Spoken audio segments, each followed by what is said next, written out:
Greetings, fellow time travelers. Welcome back to Treasures of History, where we uncover the hidden mysteries of lost civilizations and dive deep into the secrets that shaped our world. I'm your archaeological guide, ready to take you on another mind-bending journey through the corridors of time.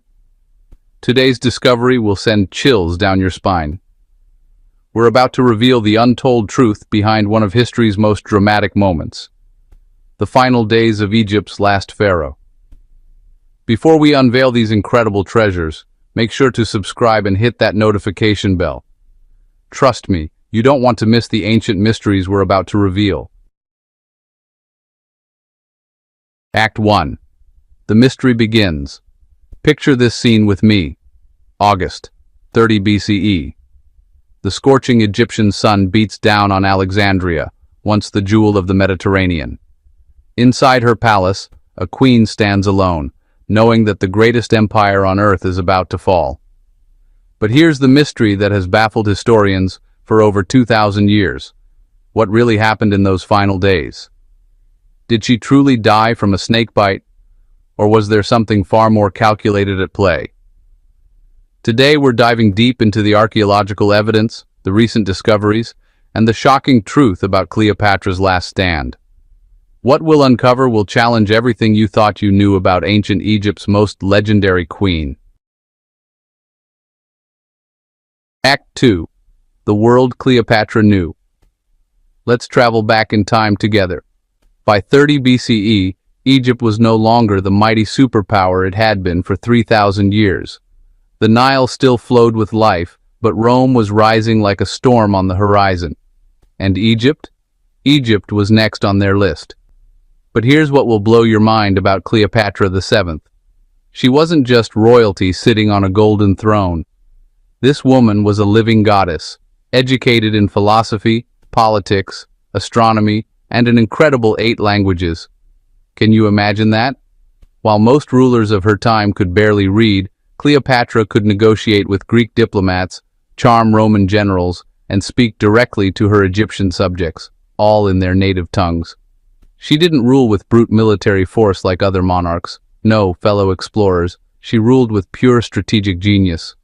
But here's the catch. Her throne was never truly secure. She came to power during a brutal civil war against her own brother. How did she win? Through brilliant alliances, first with Julius Caesar, then with Mark Antony. 2 of Rome's most powerful men became her partners, her protectors, her lovers.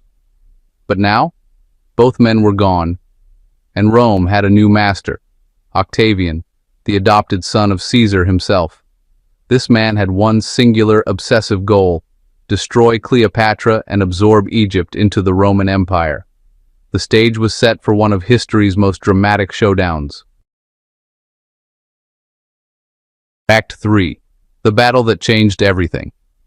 Now, ancient seekers, we arrive at the turning point. Cleopatra's final stand began with the Battle of Actium, a massive naval clash off the coast of Greece that would decide the fate of empires. On September 2nd, 31 BCE, imagine the scene: over 500 ships commanded by Cleopatra and Antony faced off against Octavian's fleet. Pay attention to this incredible detail. Octavian actually had fewer ships, but he had something more valuable: Agrippa, one of Rome's most brilliant naval commanders. Here's where the story takes a shocking turn.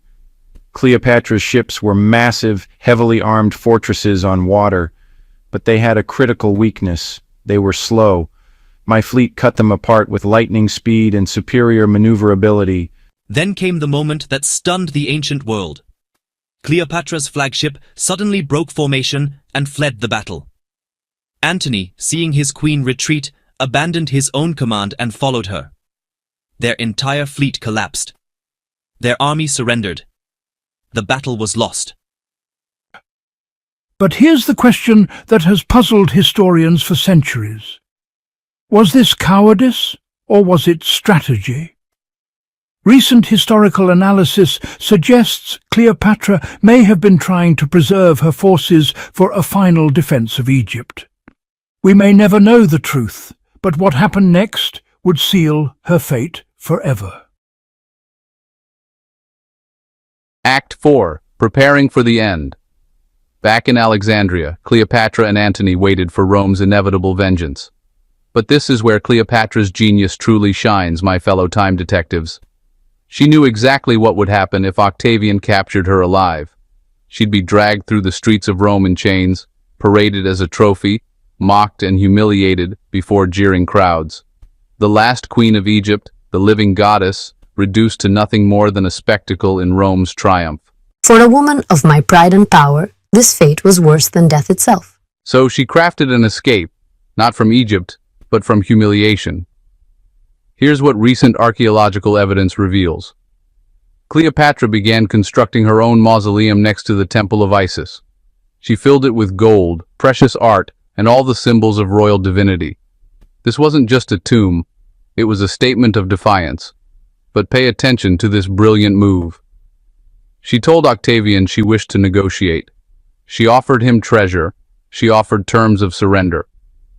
Meanwhile, behind closed doors, she was planning something entirely different, a controlled ending that would preserve her legacy and deny Rome its ultimate prize. And here's something that will break your heart. She sent away her son Caesarion, the child she had with Julius Caesar. Don't trust Rome. But tragically, it was already too late. Octavian's agents were already hunting for the boy. Act 5. The final tragedy. Now we reach the most heartbreaking chapter of our story. Mark Antony, devastated by defeat and drowning in despair, received false rumors that Cleopatra had taken her own life. Overcome with grief, he fell upon his own sword. But here's the tragic twist. He didn't die immediately. Bleeding, barely conscious, word reached Cleopatra that Antony was dying. She had him brought to her mausoleum, where in one final moment, they embraced for the last time. Then Antony was gone. Cleopatra was now truly, utterly alone. Act 6. The death of a goddess. Ancient seekers, we now arrive at history's most famous mystery. On August 12, 30 BCE, Cleopatra locked herself inside her mausoleum. According to legend, she wore her royal robes, placed a crown of gold upon her head, and surrounded herself with the treasures of the pharaohs. She held a deadly secret. A basket of figs. Hidden inside? A venomous asp. A cobra sacred to Egyptian tradition. One bite, and it would be over. The poison would take her peacefully, transforming her into a goddess in death. But here's where modern archaeology challenges the ancient story. Recent scientific analysis suggests something completely different. Some historians now believe it wasn't a snake at all. The evidence points to poison, perhaps smuggled in a hairpin or hidden in a vial concealed in her elaborate hairstyle. After all, snake bites are unreliable and painful. Would a queen, as calculating as Cleopatra, really trust her final moment to a serpent? The truth, my fellow time travelers, remains one of history's greatest unsolved mysteries. Act 7. The aftermath. When Octavian's soldiers finally broke into the mausoleum, they found an incredible scene. The Queen of Egypt lay dead, dressed in full royal regalia, alongside her two most loyal handmaidens. All three women appeared calm, silent, eternal, as if they had simply fallen asleep. Octavian was furious. He would never get his triumph through Rome. Cleopatra had denied him that final victory with her last breath. But the tragedy wasn't over. Young Caesarion was captured and executed. Octavian couldn't risk leaving Caesar's son alive. Egypt, the ancient civilization that had stood for over 3,000 years, was absorbed into the Roman Empire. The age of the pharaohs was over. Conclusion. The legend lives on. But here's what makes this story truly remarkable. Ancient seekers. Cleopatra's legacy survived. She was remembered not as Octavian's captive, not as a defeated queen, but as a woman who defied the greatest empire on earth. William Shakespeare called her the Serpent of Old Nile. But others called her a genius, a ruler who mastered politics, diplomacy, languages, and warfare. In a world completely ruled by men, she stood alone at the pinnacle of power. And in her final moment, she chose to die on her own terms, as a goddess rather than live as Rome's trophy.